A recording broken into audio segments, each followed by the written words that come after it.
अगले महीने होने वाले उपचुनाव से पहले सियासी रसाकसी तेज हो गई।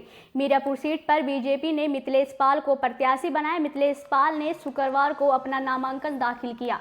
उनके नामांकन दाखिल करने के बाद सियासी गलियारों में क्यास लगाने शुरू हो गए। यहां से बीजेपी नेता मिथिलेश पाल को ही रालोद से चुनाव लड़ाने का फैसला क्यों किया गया? जयंत चौधरी ने अपने नेताओं को दरकिनारे मिथिलेश पाल को क्यों तरजीह दी? इसको लेकर सियासी गलियारों में कई तरह की अटकलें लगाई जा रही है। दरअसल मिथिलेश पाल को सपा के पीडीएफ फॉर्मूले के काट के तौर पर देखा जा रहा है। लोकसभा चुनाव में अखिलेश यादव का पीडीएफ फॉर्मूला काफी सफल रहा था।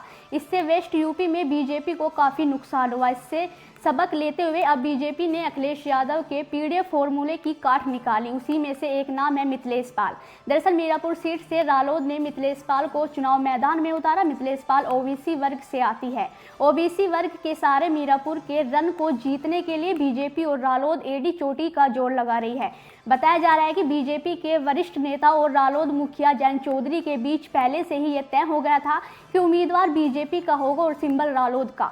इसके लिए दो शर्तें रखी गई थी कि रालोद के किसी नेता को बीजेपी से चुनाव लड़ा दिया जाए और दूसरा बीजेपी की नेत्री को रालोद से चुनाव लड़ा दिया जाए। आखिरकार सहमति दूसरी बात पर बनी और नाम फाइनल करके फैसला कर लिया गया। अखिलेश यादव ने मीरापुर उपचुनाव में पूर्व सांसद कादिर राणा की पुत्रवधू को चुनावी रण में उतारा, जिसके बाद बीजेपी और आरएलडी ने भी मीरापुर में महिला प्रत्याशी को उतारने का फैसला किया था। महिला प्रत्याशी के रूप में कई नाम पर चर्चा हुई। आखिर में मिथिलेश पाल का नाम जो है वो फाइनल कर दिया गया। अखिलेश यादव के महिला कार्ड के दाव का बीजेपी और आरएलडी ने उसी भाषा में जवाब देने का फैसला किया।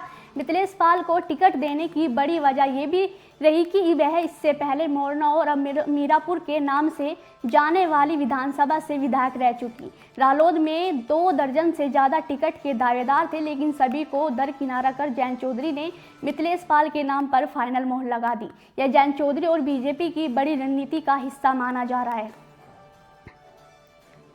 अब देखना ये भी बड़ा दिलचस्प होगा कि मिथिलेश पाल को टिकट देकर अखिलेश यादव के पीडीएफ फॉर्मूले से पार पाने की काट जो है वो निकाल पाती है या नहीं।